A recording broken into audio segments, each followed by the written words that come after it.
ဟုတ်ကဲ့ပါ CCW ရဲ့ contact ကဏ္ဍလေးကနေပြန်ပြီးကြိုဆိုလိုက်ပါတယ်ဒီ intro လေးကိုတနေရာမှာမြင်မှုရဆိုရင်တော့ကျွန်တော်တို့စကားဆက်ပြောလို့ရပါပြီနောက်တစ်ဆင့်တက်ပြီးတည်နေရဆိုရင်တော့ခင်ဗျားထင်တာမှန်ပါတယ်ဒါကကျွန်တော်တို့ငယ်ငယ် PS2 ခေတ်တုန်းက view move ဆော့ခဲ့ကြတဲ့ game တစ်ခုဖြစ်တဲ့ SmackDown Here Comes the Pain ရဲ့ intro ပဲဖြစ်ပါတယ်ဒီနေ့မှာတော့ Crossfit Wrestling ကခင်ဗျားတို့ SmackDown Here Comes the Pain ရဲ့ nostalgia နဲ့အတူတူခင်ဗျားတို့ရဲ့ငယ်ဘဝတွေကိုပြန်ပြီးခေါ်ဆောင်ပါ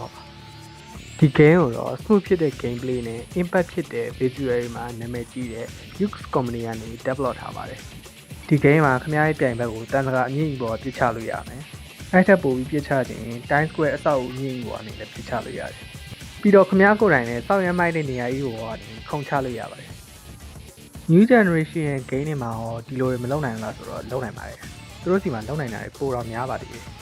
ဒါပေမဲ့ကျွန်တော်ဒီ gameplay experience ကိုပဲဘာကြောင့်အဲ့လောက်ဆွဲလန်းနေရပါလဲ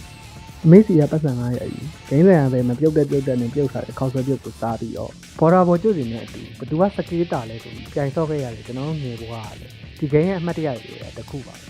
အကောင်တစ်ကောင်ပေါက်ဖို့ DLC စောင်းရတာတွေပါအဲ့တုန်းကကျွန်တော်နားမလည်ပါဘူးဂိမ်းထဲမှာပေးရတဲ့ကောင်တွေကလည်းငါကတော့9ဘက်ကင်ပဲမင်းကတော့ Brawlers နဲ့ကင်ပြီးရင် Smart 5လုံးထည့်ပြီးမင်းနဲ့ငါနဲ့ဘသူပိုကျန်းလဲပြိုင်ကြမယ်အဲ့လောက်ပဲတီးခဲ့ကြတဲ့အတီးကြောင့်လည်းကျွန်တော်တို့ပို့ပြီးလွတ်လွတ်ဆော့ကစားနိုင်တာပါ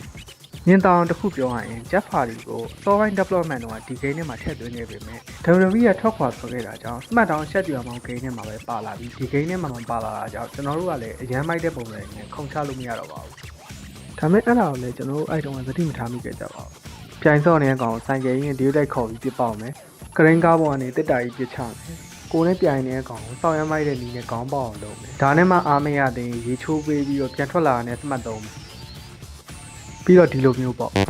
2002ခုနှစ်တည်းကထွက်ရှိရတဲ့ game တစ်ခုအနေနဲ့ဒီ game ရဲ့တီထွေဖန်တီးနိုင်ဆိုတာကျွန်တော်တို့ရဲ့လွတ်လပ်တဲ့ငယ်ဘဝတွေနဲ့ထပ်တူကြနေပါတယ်ကျွန်တော်တို့ဒီ game ကိုဘယ်လောက်ထိစော့ပြောင်းလဲလဲဆိုရင်ကိုကြိုက်တဲ့ superstar ကိုရွေးပြီး storyline ကောင်းကောင်းနဲ့စော့လို့ရတဲ့ story မှုကိုတော့မှမစော့ဖြစ်ခဲ့တဲ့သူတွေကအများကြီးပါ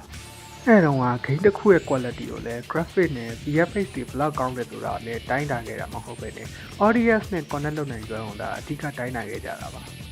လွတ်လပ်ပြီးကန့်သက်ချက်တွေနဲ့ဒီ game ကကျွန်တော်တို့ရဲ့ငယ်ဘဝတွေနဲ့လည်းထပ်တူကြနေပါတယ်ဒါတွေကြောင့်ပဲနောက်ဆုံးမှာတော့ SmackDown Here Comes the Pain က wrestling game တွေရဲ့ peak လို့တောင်တင်စားခေါ်ခံခဲ့ရပါတယ်ဒီနေ့ရဲ့ contact ကဏ္ဍလေးကတော့ဒီလောက်ပါပဲ Crossfit Wrestling က Facebook မှာ wrestling နဲ့ပတ်သက်တဲ့ content တွေကိုတင်ဆက်ပေးအောင်မကပဲယခုခြေလှမ်းတဲ့အဖြစ် YouTube မှာပါ wrestling နဲ့ပတ်သက်တဲ့ content တွေကိုဆက်လက်တင်ဆက်ပေးမှာမို့လို့ဒီဗီဒီယိုလေးကိုနှိမ့်သက်တယ်ဆိုရင် Crossfit Wrestling ရဲ့ YouTube channel လေးကိုလည်း like and subscribe လုပ်ပေးဖို့တောင်းဆိုပါတယ်